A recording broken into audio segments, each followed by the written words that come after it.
আমাদের সিলেট এলাকার একজন বহুত বড় বুজুর্গ, আমাদের গ্রামেরই, আজ দুনিয়াতে নাই, বহুত বড় বুজুর্গ। আমাদের বাপ চাচাদের জবানে শুনেছি আল্লাহর ওলি, নাম হলো রঙ্গিলা মেসাব। মানুষজন ওনাকে এই নামে ডাকতো। এত বড় বুজুর্গ, মসজিদের ভিতরে টাইম কাটায় দিতেন বেশিরভাগ সময়। আমার ভাইরা বন্ধুরা, এত বড় মুস্তাজাবুদ দাওয়া ছিলেন। যখনই যে তার কাছে নিয়ে যাইত, যে যা চাইতো ইনি দোয়া করলেই দোয়া কবুল করা যাইত। এত বড় মুস্তাজাবুদ দাওয়া। ঘরের পাশের ঘরে আগুন লাগলো, মানুষেরা আইসা বলতেছে, উস্তাদজি আপনার পাশের ঘরে আগুন লাগছে, তাড়াতাড়ি করে আপনি আপনার ঘরের মাল সামানাগুলি বের করেন, নতুবা আপনার ঘরে আগুন লেগে যাবে। আল্লাহর ওলি তখন মসজিদে বসেই বলেন, আগুনের মালিক যদি চায় তাহলে জ্বলবে, যদি মালিক না চায় তাহলে জ্বলবে না। সুবহানাল্লাহ, জোরে কইতেন না? সমস্ত মানুষেরা কয়, আমরা শুধু তাকায় তাকায় দেখলাম পাশের ঘরে আগুনে জ্বলা ছাই হয়ে গেল। হুজুরের ঘরের মধ্যে আগুন টাচ করলো, কারণ লাগা লাগা ঘর। এই ঘরের মধ্যে আগুন টাচ করে রে যুবক, টিনের চালগুলি পুরানোর কথা, কিন্তু আগুন টিনের চালের নিচ দিয়া ঢুকে, একদিক দিয়ে ঢুকে অন্য দিক দিয়ে আগুন বের হয়ে যায়। মানুষজন তাকায় তাকায় শুধু দেখলো আগুন হুজুরের ঘরে ঢুকলো ঠিক, কিন্তু কিছুই জ্বালাইল না, বরং ওই দিক দিয়ে আবার বের হয়ে গেল। আরো জোরে বলেন সুবহানাল্লাহ। একটা ঘটনা আমি আপনাদেরকে বলি শুনেন। যেই সিনার ভিতরে আল্লাহর কালাম, এই সিনার এত দাম, এত দাম, জাহান্নামের আগুন পর্যন্ত এই সিনাকে জ্বালাইতে পারে না। জোরে কোন সুবহানাল্লাহ। দিল্লির শাহী মসজিদ থেকে মুসলমানরা জুম্মার নামাজ পড়ে মাত্র বের হয়েছেন। একজন খ্রিস্টান পণ্ডিত মুসলমানদেরকে লক্ষ্য করে বলতেছে, ও মুসলমানেরা, তোমরা বলো কোরআন সত্য, আমরা বলি ইঞ্জিল কিতাব সত্য। বিতর্কের প্রয়োজন নাই, ঝগড়ার প্রয়োজন নাই, চলো একটা চ্যালেঞ্জ করে নেই। আগুন জ্বালাবো, আগুনের ভিতরে আমি আমার হাতের ইঞ্জিল আগুনের ভিতরে ফালাবো, তোমরা তোমাদের কোরআন আগুনের ভিতরে ফালাইবা। এরপরে আমরা দেখব কোন কিতাবকে আগুন জ্বালায়, কোন কিতাবকে আগুন জ্বালাইতে পারে না। যেই কিতাবকে আগুন জ্বালাবে না, আমরা বুঝবো এই কিতাব সত্য, এই ধর্ম সত্য। বিতর্কের প্রয়োজন নাই, ঝগড়াঝাটির প্রয়োজন নাই। তামাম দুনিয়া জুড়ে এক ধর্ম চলবে, এক কিতাব চলবে। আসো আমরা একটা চ্যালেঞ্জ করে নেই, একটা পরীক্ষা করে নেই। আল্লাহর কোরআন আর আমাদের হাতের ইঞ্জিল একসাথে আগুনের ভিতরে ফেলাবো। যেই কিতাবটারে আগুন জ্বালাবে, যেই কিতাবকে আগুন জ্বালাবে না, পরীক্ষা হয়ে যাবে কোন কিতাব সত্য, কোন ধর্ম সত্য।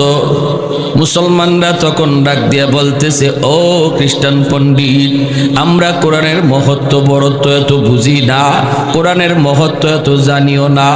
যদি তোমাকে চ্যালেঞ্জ করতেই হয় তাহলে আমাদের বড় হুজুরের কাছে চলো, মুফতি সাহেবের কাছে চলো, যারা কোরআন নিয়ে গবেষণা করে। জীবনের শুরু যাদের কোরআন নিয়ে, জীবনের শেষটাও যাদের কোরআনের উপর। জীবনের শুরু হলো কোরআনের সবক, শেষ হলো কোরআনের খেদমত। এমন মানুষের কাছে চলো। আমরা আল্লাহর কালামের মহত্ব বড়ত্ব এত বুঝি না, আমরা তোমার সাথে চ্যালেঞ্জ করতেও রাজি না, চলো বড় হুজুরের কাছে যাই। মুসলমানরা ওই খ্রিস্টান পণ্ডিতকে ধরে এনে বড় হুজুরের কাছে হাজির করলো। তখনকার সময়ে বড় হুজুর ছিলেন শাহ আব্দুল আজিজ মুহাদ্দিসে দেহলভি রহমতুল্লাহি আলাইহি। শাহ ওয়ালিউল্লাহ মুহাদ্দিসে দেহলভি রহমতুল্লাহি আলাইহি সুযোগ্য সন্তান, যার এক ফতোয়ার কারণে ইংরেজরা ভারতবর্ষ থেকে পালাতে বাধ্য হয়েছিল, যার ফতোয়াকে বিপ্লবী ফতোয়া বলা হয়। ফতোয়ার কারণেই ভারতবর্ষ স্বাধীন হয়। আল্লাহর ওলি তিনি বলেছিলেন, ভারত দারুল হরব হয়ে গেছে, ইংরেজদের বিরুদ্ধে জিহাদ করা ফরজে আইন, ইংরেজদের বিরুদ্ধে জিহাদ করা ফরজে আইন। ওনার ওই ফতোয়া মুসলমানের ঘরে ঘরে পৌঁছে গেল, হিন্দুদের ঘরে ঘরেও পৌঁছে গেল, হিন্দু মুসলমান এক হয়ে গেল। ইংরেজদেরকে ভারতবর্ষ থেকে বিতাড়িত করার জন্য সবাই এক প্ল্যাটফর্মে জমা হয়ে গেল। আল্লাহর ওলি শাহ আব্দুল আজিজ মুহাদ্দিসে দেহলভি রহমাতুল্লাহ আলাইহির ফতোয়ার কারণে। এজন্য মনে রাখবা, ভারতবর্ষ স্বাধীন হয়েছে মৌলবীদের ফতোয়ার কারণে, ঠিক না? যদি মৌলবীদের ফতোয়া সেদিন না থাকতো, তাহলে ইংরেজদের বিরুদ্ধে স্বাধীনতা যুদ্ধে কেউ ঝাঁপিয়ে পড়তো না। স্বাধীনতা যুদ্ধে ঝাঁপিয়ে পড়েছিল শাহ আব্দুল আজিজ মুহাদ্দিস দেহলভি রহমাতুল্লাহ আলাইহির ফতোয়ার কারণে। ভাইরা বন্ধুরা, ইতিহাস প্রমাণ, ভারত স্বাধীন হওয়ার পিছনে উলামায়ে কেরামের কি অবদান। এই ভারতবর্ষ স্বাধীন হওয়ার পিছনে উলামায়ে কেরামের অবদানের কথা অস্বীকার করা যায় না রে যুবক। এজন্য আল্লাহর ওলির কাছে ওনাকে নিয়ে হাজির হলো। মুসলমানরা ডাক দিয়া বলতেছে, হুজুর পণ্ডিতে কি বলতেছে একটু আপনি শুনেন, আমরা ওর কথা এতটা বুঝি না, আমরা কোরআনের মহত্ব বরত্ব এত জানিও না, আমরা তার সাথে মোকাবেলা করব না, আমরা তারে ধরে ধরে আপনার কাছে নিয়ে এসেছি। আল্লাহর ওলি ডাক দিয়া বলেন, পণ্ডিত মহাজন কি তুমি বলতে চাও একটু বলো। সে বলতেছে, উস্তাদজি আপনারা বলেন কোরআন সত্য, আমরা বলি ইঞ্জিল কিতাব সত্য, আপনারা বলেন ইসলাম ধর্ম সত্য, আমরা বলি খ্রিস্টান ধর্ম সত্য, এত বিতর্কের প্রয়োজন নাই, চলুন আমরা একটা চ্যালেঞ্জ করে নিই। চ্যালেঞ্জ কেমন করে তুমি চ্যালেঞ্জ করতে চাও? সে বলে আগুন জ্বালাবো, আমার হাতের ইঞ্জিল আগুনের ভিতরে ফালাবো, আপনারাও কোরআনকে আগুনের মধ্যে ফালাবেন, এরপরে দেখবো কোন কিতাব জ্বলে আর কোন কিতাব জ্বলে না। আল্লাহর ওলি শাহ আব্দুল আজিজ মুহাদ্দিস দেহলভি রহমাতুল্লাহি আলাইহি তখন বলেন, আমি তোমার চ্যালেঞ্জ গ্রহণ করলাম। আল্লাহু আকবার, আরেকটু জোরে বলেন না আল্লাহু আকবার। তিনি বলেন, আমি তোমার চ্যালেঞ্জ গ্রহণ করলাম। কবে, কোন সময়ে, কত তারিখ, কোন টাইমে তুমি চ্যালেঞ্জ করবা? তোমার হাতের ইঞ্জিল তুমি আগুনে ফালাবা, আর আমিও কোরআন নিয়ে হাজির হব, এরপরে দেখব কোন কিতাব জ্বলে কোন কিতাব জ্বলে না রে, প্রমাণ হবে কোন কিতাব সত্য। দিন তারিখ ধার্য হয়ে গেল, দিন তারিখ। সাধারণ মানুষ তো অবাক হয়ে গেছে, হুজুরে কয় কি? কোরআন শরীফ বুঝি হুজুরে আগুন দিয়ে জ্বালায় দিবে? এই কোরআন আগুনে জ্বালায় দেওয়া, এটা তো কোনো মুসলমান কোনোদিন সাহস করবে না, ঠিক না? আল্লাহর কালাম আগুনে জ্বালায় দেওয়া মুসলমান সাহস করবে না, কিন্তু মুসলমান নীরব, কারণ কোরআনের ধারক বাহক তিনি নিজেই চ্যালেঞ্জ গ্রহণ করেছেন, কবুল করেছেন। নির্ধারিত টাইমে আল্লাহর ওলি বলেন, হাজারো মানুষকে মাইকিং করে জানায় দাও, এত তারিখ সকাল 10টা বাজে অমুক মাঠে চ্যালেঞ্জ হবে, কোরআন সত্য নাকি ইঞ্জিল সত্য, এর চ্যালেঞ্জ হবে। মুসলমানকে দাওয়াত দাও, অমুসলমানকেও দাওয়াত দাও, খ্রিস্টানকেও তুমি দাওয়াত দাও, হিন্দুকেও দাওয়াত দাও, বিভিন্ন ধর্মের মানুষকেও আসতে বলো, সবাই যেন দেখে। ওপেন ময়দানের ভিতরে চ্যালেঞ্জ হবে। হাজারো মানুষ জমা হয়ে গেল, খ্রিস্টানরাও জমা হলো, ইহুদিরাও আসলো, হিন্দুরাও আসলো দেখার জন্য। যেই মাত্র মানুষের সমাগম, শাহ আব্দুল আজিজ মুহাদ্দিস দেহলভি রহমাতুল্লাহি আলাইহি মাইকটা হাতে নিয়ে বলেন, উপস্থিত হাজিরিন, আমার পণ্ডিত ভাই, ইনি খ্রিস্টান ধর্মের পণ্ডিত, চ্যালেঞ্জ করেছেন আগুনের মধ্যে উনি উনার ইঞ্জিল ফেলাবে আর আমি আমার কোরআন ফেলাবো। এরপরে দেখা যাবে কোন কিতাব জ্বলে কোন কিতাব জ্বলে না। আমি তো তার চ্যালেঞ্জ গ্রহণ করেছি, তবে আপনাদের সামনে আমি বলতে চাই, আমি চ্যালেঞ্জটা আরেকটু বাড়াইয়া গ্রহণ করলাম, আরে একটু বাড়াইয়া। ওই খ্রিস্টান পণ্ডিত কয়, হুজুর আপনি বাড়ায়া কেমন করে কবুল করলেন? তিনি বলেন, তুমি তোমার ইঞ্জিল বুকে লইয়া আগুনে ঝাঁপ দিবা, আমি আমার কোরআন বুকে লইয়া নিজেই আগুনে ঝাঁপ দেব। আল্লাহু আকবার। मैं तालिबे मौला हो मेरे इश्क निराला, मैं तालिबे मौला हो मेरे इश्क निराला, है जुमला जहाँ जिनके तजल्ली से उजाला, है जुमला जहाँ जिनके तजल्ली से उजाला, मादर दो जहाँ गैर खुदा यार नदारम, जुज़ याद खुदा ही चिदिगर कार नदारम, जुज़ याद खुदा ही चिदिगर कार नदारम। সাথে সাথে খ্রিস্টান পণ্ডিত পেটে একটা মোচড় মারল, টেনশনে পড়ে গেল, ভয় পেয়ে গেল। ওই খ্রিস্টান পণ্ডিত যে এসেছিল চ্যালেঞ্জ লইয়া, হাতের মধ্যে ইঞ্জিল লইয়া, সে তখন ডাক দেয়া বলতেছে, উস্তাদজি আমি এত বড় চ্যালেঞ্জ গ্রহণ করতে পারবো না, আমি ইঞ্জিল লইয়া আগুনে ঝাঁপ দিতে পারবো না, আমি এই চ্যালেঞ্জ পারবো না। আল্লাহর ওলি বলেন, কেন পারবা না? কেন পারবা না? আমি যদি কোরআন বুকে লইয়া আগুনে ঝাঁপ দেই, তুমি কেন পারবা না? যদি কোরআন সত্য হয় কোরআনও জ্বলবে না, আমিও জ্বলবো না। আল্লাহু আকবার জোরে কোন। যদি আল্লাহর কোরআন সত্য হয় কোরআনও জ্বলবে না, আমিও জ্বলবো না। আর যদি মিথ্যা হয় তাহলে ইঞ্জিলও জ্বলবে, তুমিও জ্বলবে। তাহলে বলো বলো, কেন তুমি পারবা না? আমি যদি পারি তুমি কেন পারবা না? বাঁচার কোনো পথ নাই, যাওয়ার কোনো সুযোগ নাই। ওই যে দেখো চতুর্দিকে মানুষ হাজির হয়ে গেছে, একটু ভাগবার চিন্তা তুমি করতে পারবা না। চ্যালেঞ্জটা কিন্তু আমি করি নাই, চ্যালেঞ্জটা তুমি করেছ। এইবার তোমাকে জবাব দিয়ে যাইতে হবে। বলো তুমি কেন পারবা না? কেন পারবা না? কয় হুজুর আমি মাপ চাই, মাপ চাই, মাপ চাই, আমি পারবো না, আমি পারবো না। আল্লাহর ওলি বলে, কেন পারবা না? বলতে হবে তোমাকে কেন পারবা না, কারণ আমার তো ইয়াকিন আল্লাহর কোরআন সত্য, কোরআন জ্বলবে না, আমিও জ্বলবো না। তোমার ধর্মের প্রতি তোমার যদি ইয়াকিন থাকে, ইঞ্জিলের প্রতি তোমার যদি বিশ্বাস থাকে, ইঞ্জিল যদি না জ্বলে তুমিও জ্বলবা না, তুমিও জ্বলবা না। তাহলে তুমি কেন রাজি না? কয় হুজুর মাপ চাই, মাপ চাই, এত বড় চ্যালেঞ্জ আমি গ্রহণ করতে পারবো না। আল্লাহর ওলি যখন বলেন তাহলে বাঁচার কোনো উপায় নেই। একজন মানুষও তোমাকে ফেরত যাইতে দেবে না, সুস্থ দেখে তোমাকে যাইতে দেবে না, জান নিয়ে তুমি বের হতে পারবা না। তাড়াতাড়ি বলো, কি বাটপারি লইয়া আইছো, কি ষড়যন্ত্র লইয়া আইছো?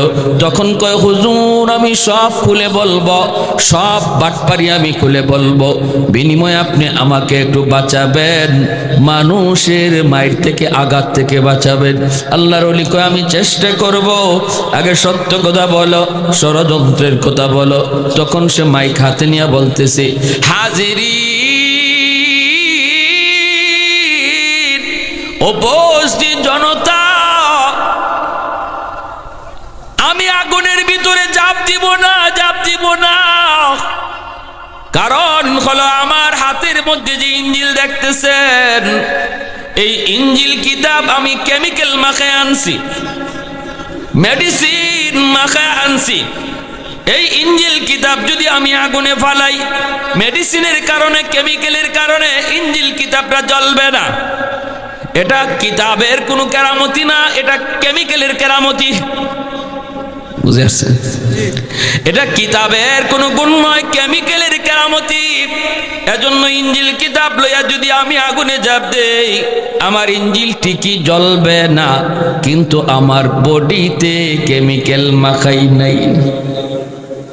আমি যদি আগুনে ঝাঁপ দিই, আগুন আমাকে ছাড়বে না, আমাকে সাই সাই করে ফেলবে। অতএব আমি মেনে নিলাম আল্লাহর কোরআন সত্য, ইসলাম ধর্ম সত্য। আজ আমি প্রকাশ্যে এটা মেনে নিলাম। আর আমি এসেছিলাম একটা ষড়যন্ত্র লইয়া, আমি পরাজিত হলাম, আমাকে আপনারা ক্ষমা করবেন। এই অবস্থায় সাথে সাথে 20,000 খ্রিস্টান যুবক সাথে সাথে কালেমা পড়ে মুসলমান হয়ে যায়। আর একটু জোরে বলি সুবহানাল্লাহ। এবার মুসলমানেরা কয়, হুজুর আপনি এটা কি কইলেন? হুজুর বিজয় তো আমাদের হয়েছে আলহামদুলিল্লাহ, কিন্তু যখনই আপনি কইছেন আপনি কোরআন বুকে লই আগুনে ঝাঁপ দিবেন আর ইঞ্জিল লই আগুনে ঝাঁপ দিবে, তখনই আমাদের কলিজায় কামড় দিছে।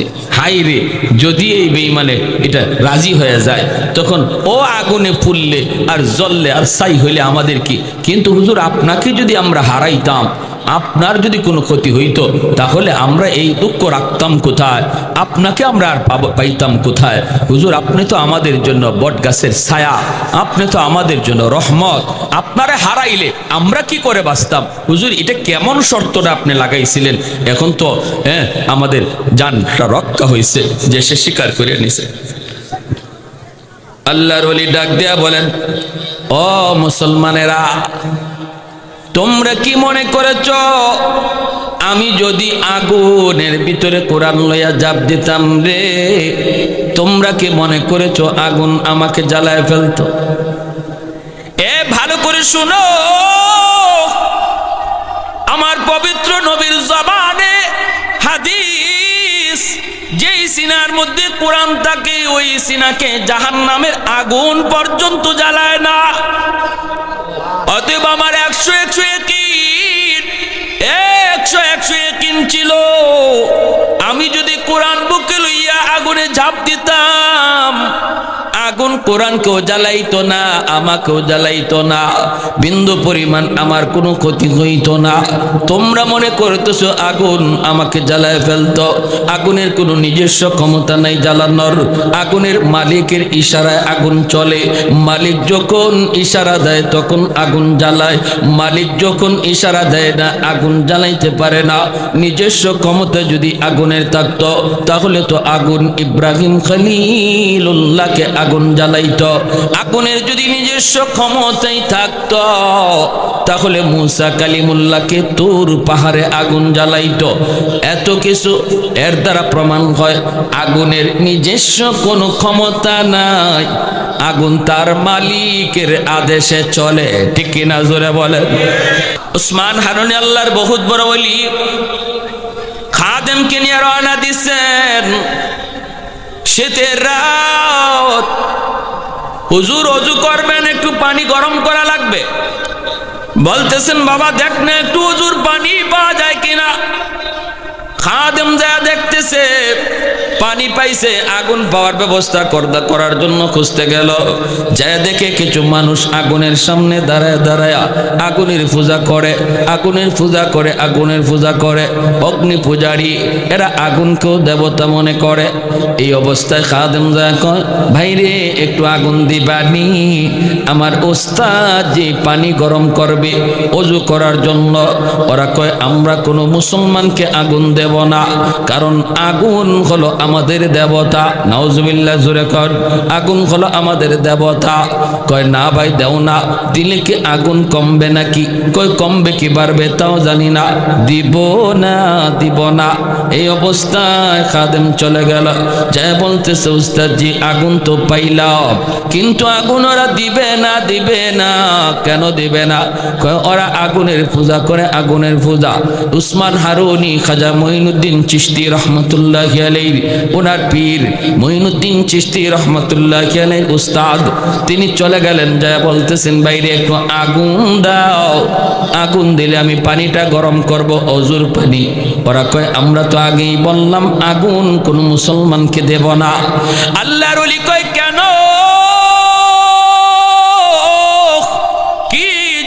দিবা না। কয় আগুনের পূজা করি। কেন পূজা করো? কয় আগুনের পূজা করলে মৃত্যুর পর আগুন আমাদেরকে মায়া করবে, মৃত্যুর পর আমাদেরকে জ্বালাবে না। আল্লাহর ওলি উসমান হারুনি কয় মৃত্যুর পর আগুন তোমাদেরকে জ্বালাবে কি জ্বালাবে না, এটা দুনিয়াতে একটু টেস্ট করে দেখো। তো কেমনে? আঙ্গুলটা শুধু আগুনের ভিতরে দাও, দেখো তোমাদের আঙ্গুল আগুনে জ্বালায় কি জ্বালায় না। অগ্নি পূজারীরা কয় মৌলবী তুমি তো আইসো আমাদেরকে আগুন দিয়ে জ্বালানোর জন্য, আগুন তো জ্বালাবি, আগুনের স্বভাবটাই তো জ্বালানো। আল্লাহর ওলি কয় না, আগুনের স্বভাবই জ্বালানো নয়। আগুন জ্বালাইলে ইব্রাহিম নবীরে কেন জ্বালাইল না? মূসা নবীকে কেন জ্বালাইল না? অগ্নি পূজারীরা কয় মিয়া ইব্রাহিম বুঝি না, মূসা বুঝি না, তুমি কিছু দেখাইতে পারবা কিনা একটু বলো। উসমান হারুনি কয় তাহলে বুঝি দেখতে চাও? সাথে সাথে তিনি ছোট্ট একটা বাচ্চা পাশে দাঁড়ায় আছে রে, ওই ছোট্ট বাচ্চাটাকে কুলে নিয়া আল্লাহু আকবার বইলা আগুনের ভিতরে চলে গেলেন।